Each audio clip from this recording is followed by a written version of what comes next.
Hey guys, welcome to the podcast episode. We're going to re-tag that. All right, excellent. We love that intro. Yes, so welcome to the Digital Ops podcast and video. My name is Michael Winn. I'm the Chief Digital Officer of Digital Ops, a division of RB Oppenheim Associates.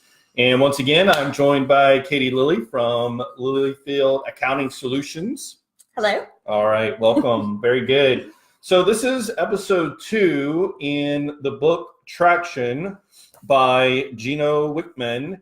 And we are going through this basically chapter by chapter because we have found it extremely valuable in helping to grow our business in 2019 and really identifying what factors are stopping us, and maybe you too as a business, in getting real traction and seeing your business grow in 2019. So last week, Katie, we finished up the first sort of chapter with the exercise of doing the organizational checkup, right? So it's 20 questions that really kind of take you into a deep dive of your organization and really gets you thinking about where you are and creating a baseline. What was it like for you and your team when you went through the checkup?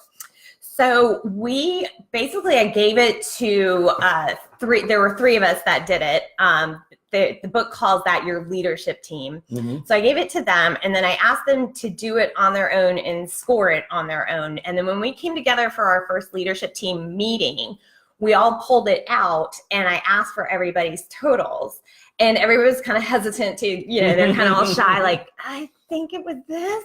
But the interesting part of it was that everybody's totals, we were all within less than 10 points of one another, which was awesome. Yeah. So we were basically all on the same page. Now, I would love to tell you we were, 85, but we weren't. Yeah. But it was interesting that we were all the same. So my first reaction was, oh, we're all on the same page. But then we started talking about it, and like certain ones that I gave like a 4, they gave like a 1, and vice versa. Things that I was like, oh, this is a 2, they'd given a 4 to. And so the perception of some of the line items was very different between the team members, and that really opened up to some discussion of things that I thought were going really well that they were kind of like, not so much, Katie. And all vice versa. All right. Yeah. Well, I think so basically we handed out the checkup, and we actually haven't had an opportunity to get together to talk about the results yet. So we're doing that this week. But what I do think is interesting, and there's 20 different questions, and I wanted to just point out, I think 3 of them that really just hit me smack, boom, right between the eyeballs. I mean, question number 1 is, we have a clear vision in writing that has been properly communicated and is shared by everyone in the company. And, I think that I can't tell you how many times, Katie, we've sat down with, a customer or a client, and that is, no wonder it's number 1, because whether you've been in business for 3 years or 33 years, you get so busy with the day-to-day plate spinning in the air, right, that everyone's just focused on getting the job done. Right. Serve the clients, right, make the product. Get it delivered, get it done, out the door. Right. And I think that's so true. So yeah, I think having something in writing that's clearly communicated is so key. We see that as digital marketing and as public relations professionals, that's so important.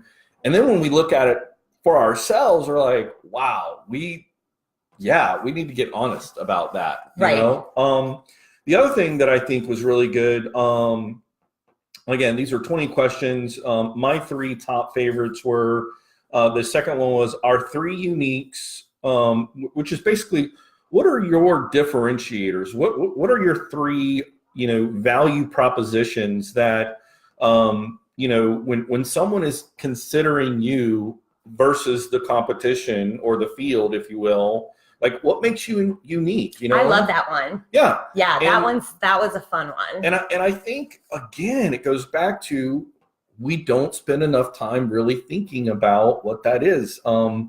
in my industry, in the marketing and public relations industry, we kind of all do the same thing, but what really is the difference between, my company versus another company? And for you, in accounting solutions, there's lots of different accounting solutions providers and CPAs and bookkeepers and all that, right? So right. When you really start to boil it down, and can you put your finger on the 3 things that make you unique? And are they on the tip of your tongue when someone says, "Hi, Katie, nice to meet you. What do you do?" I think the other reason that I really love that one is because it can be a real source of pride and really drive the culture of your company. If you know what those are and you're like, this is how we're different, and it becomes part of that number one. It becomes the culture, it becomes, this source of pride and team cohesiveness. Yeah. Culture for sure. I agree 100%.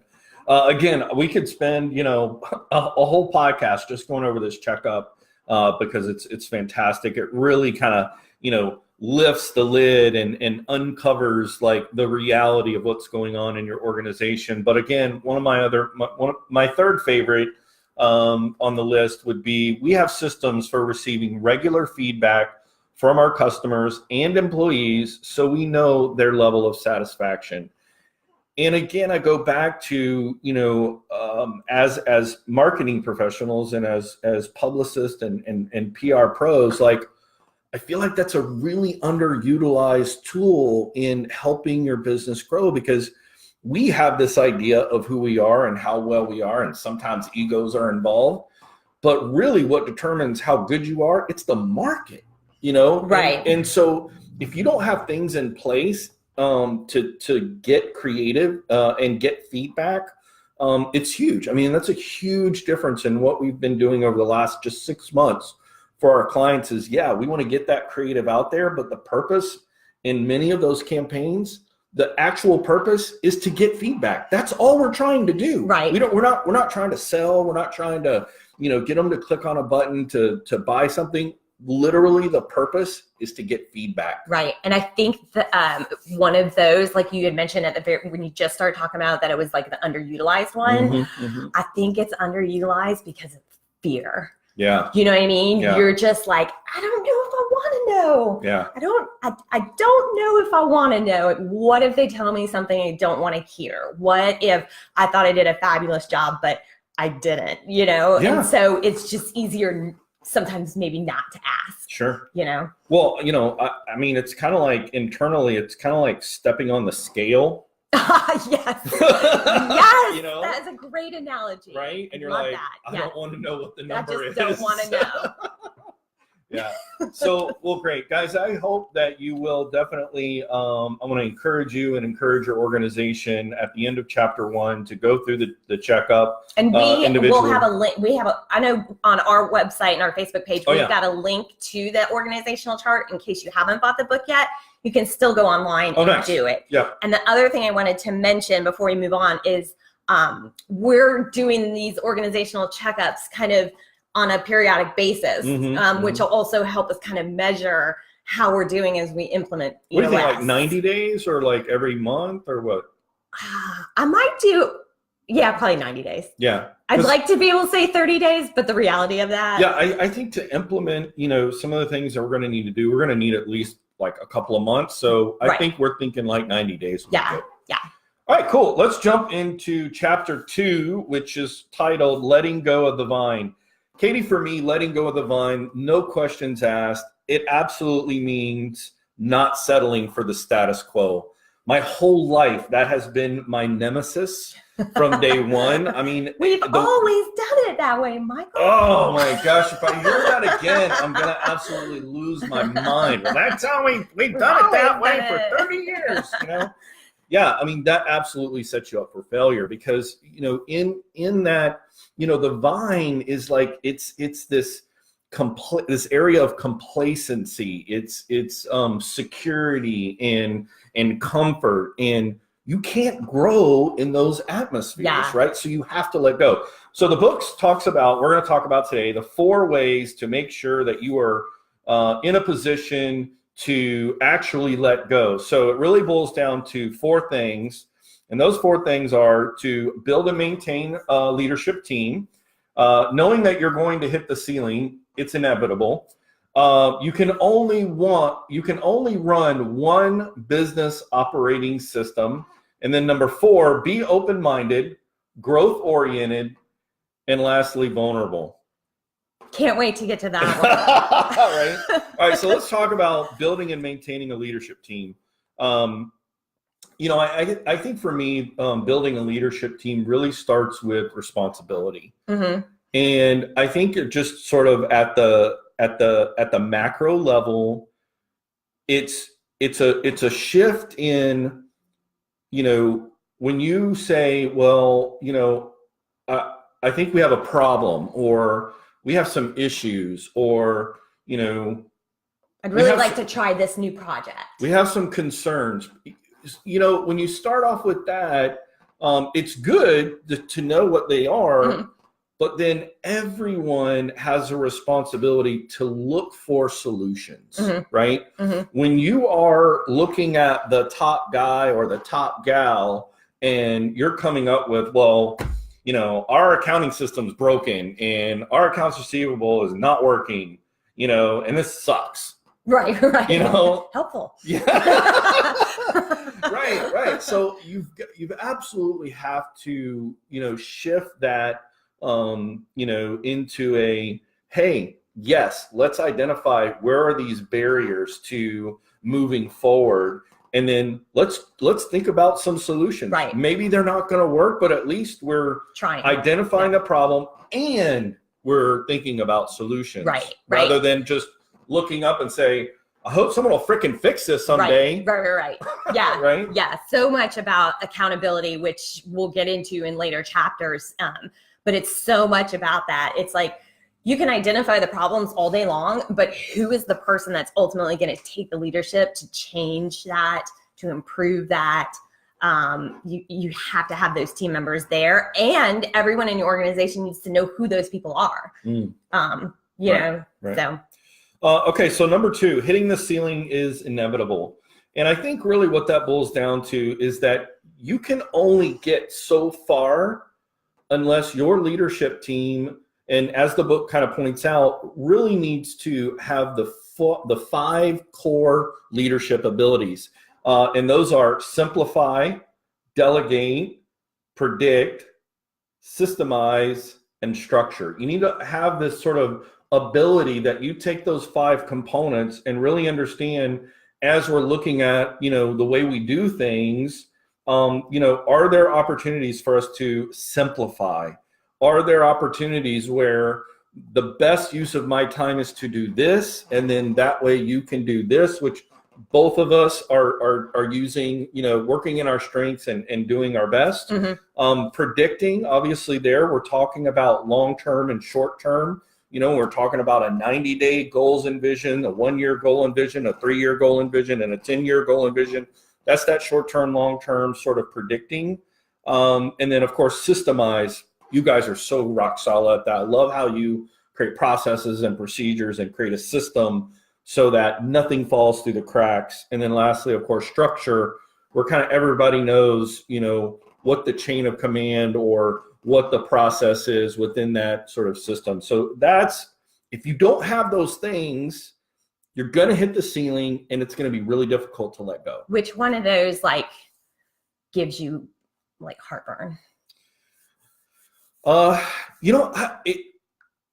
craziest thing is probably system. Really? Because mine's delegate. I get it. Yeah. The delegate one gives me heartburn. But the cool thing is that if you have the really tight system, then you can trust the delegate. But the other piece that I got from the book that was super helpful to me in delegating, because as people know, I'm in year 3 of my business. So I started off with it's just me. Right. Now we're up to 8 of us. So clearly I've had to delegate along the way. Mm-hmm. And what it talks about that I love in the delegate is when you're ready to delegate a piece, delegate that to someone who does it better than you. Wow. And I loved that. Right. You know why? Because I'm not a marketing person. You know, which is why I make a good team. I am not a marketing person. I don't understand Canva. I can't come up with little, fun names for podcasts like you can.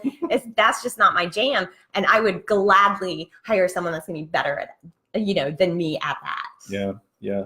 I think, just the ceiling in and of itself, for me, just the whole thing, it's a rub in and of itself, because I think of myself as sort of that 30,000 foot, big picture person.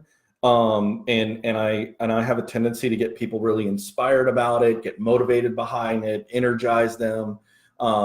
But sometimes when I have to dive into the very granular, nitty gritty, nuts and bolts stuff, it's like sucks the energy right out of me. Right. So that's to me, that's the sort of system structure components, right? So that's why I need like a Jessie Johnson, another shout out for Jessie. So yeah, because she's so good with those little, granular, like microscopic look at the details, make sure everything, and Rick as well. I mean, best editor in the world. Right. Magnifying glass catches it all. So I think that for me. Next, operating system. So, I mean, obviously that's what this whole book is about, is creating an entrepreneurial operating system for your business. And I think for me, it really just boils down to, everyone is literally rowing the boat in the same motion. Everyone rows the boat at the same motion. In marketing, we talk about that you should have this elevator speech. And this elevator speech is that idea that if you were to travel from the ground floor to the first floor in 30 seconds and someone says, "Hey, Michael, what do you do?" Right. I could respond back to them and say, "Oh, we provide digital marketing to help businesses grow their business." Boom, right? So you got to be sharp and on point and succinct with that, because that's the way we do everything. Right. And I think that that's what this book is trying to illustrate, is when everyone is on sync and everyone is clear on what is the vision and how are we going to get there and what are the goals and are we meeting regularly to make sure that we continue to make sure if we need to adapt, right? We still can adapt. It doesn't mean that you write it down and it never changes. Right. But you have to be in this process. So having a system, an operating system, consistency is so key. And I think it can be any type of system. It's got to be one. Right. And we just happened to pick this one because it spoke to both of us. And it's a bestseller, and hundreds of thousands of companies use it. So right. Why recreate the wheel? Exactly. Absolutely. Okay, so the fourth one is probably the most difficult for people when it comes to letting go of the vine. And that last component is being open-minded, growth-oriented, and vulnerable. I think growth-oriented is probably the easiest maybe, but I think for some companies, they're scared of the growth because they understand with growth comes, complications of, right. There's systems are going to change. Yeah. I mean, there's some reason why freelancers stay freelancers. Like, that was one of my reasons why when I had my own company, Catalyst Consulting Group, one of the reasons that I didn't really grow that up and why I came to RB Oppenheim Associates was I did want to grow, but I didn't want the to deal with all of the HR issues and all the tax issues. Like, I just want to, sort of be the visionary and let the other people that do the nuts and bolts, you know what I mean? So for me, I think that it can be twofold, but I know for you, there's a real strong one that you feel about this area. So the growth-minded one is, I love that. Mm-hmm. That's just because one of my strengths, according to Strength Finders, my second one is learning. So growth-minded is my jam. Right. I'll read books all day long, but the one that gets me is the being vulnerable. And when I first read the book, he says it multiple times. You need to be willing to be vulnerable. You need to be able to drop the ego and take an objective look at your business. And it was super interesting because I'm reading it and I'm like, okay, whatever, Gino, like, all right. And, but my leadership team has already met. And we've already started the process. And I saw the vulnerability firsthand. It was a hot mess. Oh my God. We had a 2-hour meeting, and I did the whole, we need to be open and vulnerable in this process, la, la, la, la, and then by the end I was like, I need a drink.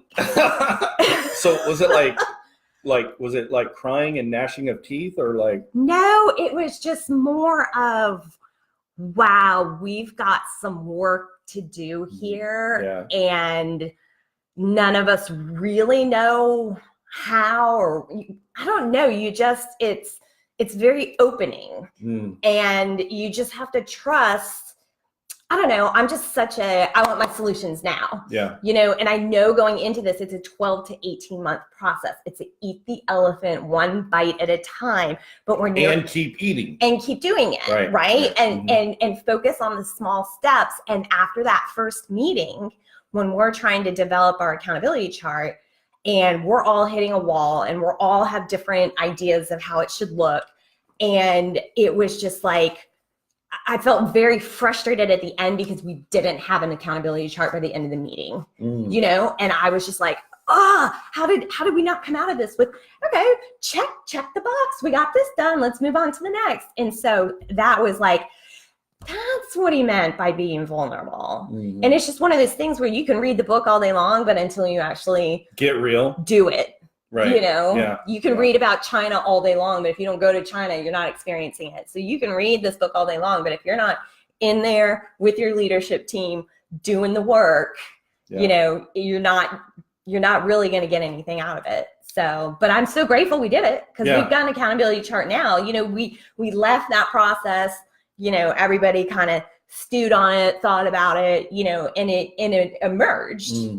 But it was interesting. I did not see that coming. Right. So yeah, I remember in my sort of professional career, I've had great opportunities to work with great organizations. And one of the things that I was taught early in my career was, when you're pointing the finger at the person who you have a problem with, there are 3 pointing back at you, right?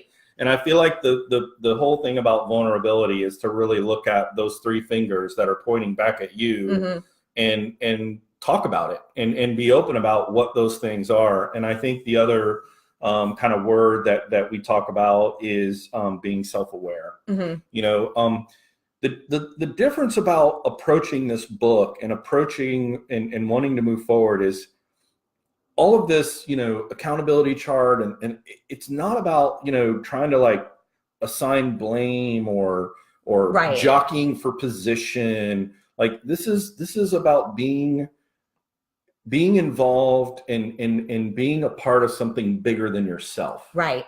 Yes. And to talk on that, it's super interesting because so for me, going from sole proprietor to a firm, I've got to get away from you're buying Katie Lilly's services to you're buying Lillyfield Accounting Solutions services. Right. And I've created this, right? I created this. Sure. So for me to walk into a meeting, I got to drop that guard. This isn't my way or the highway anymore. This is for the good of the business, not for what Katie Lilly wants. And so that, I think, is some of that vulnerability, because it's my baby, you know? Right, absolutely.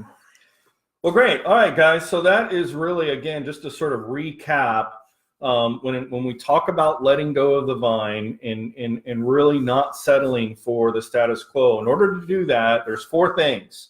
And again, just to recap those 4 things is to make sure that you build and maintain your leadership team, understand that hitting the ceiling is inevitable, and that you can really only run one operating system for your business.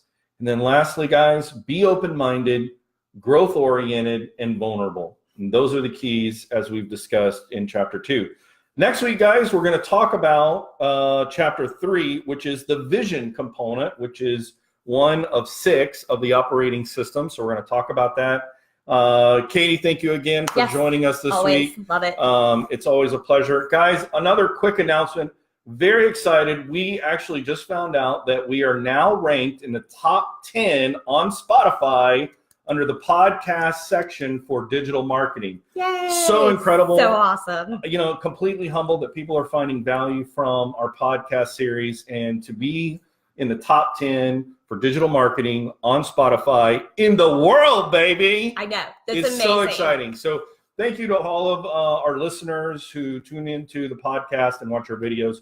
Thank you so much. Again, my name is Michael Winn. I am the Chief Digital Officer of Digital Ops, a division of RB Oppenheim Associates. And for the Traction series, we'll catch you next Friday. Have a great weekend, guys, and take care.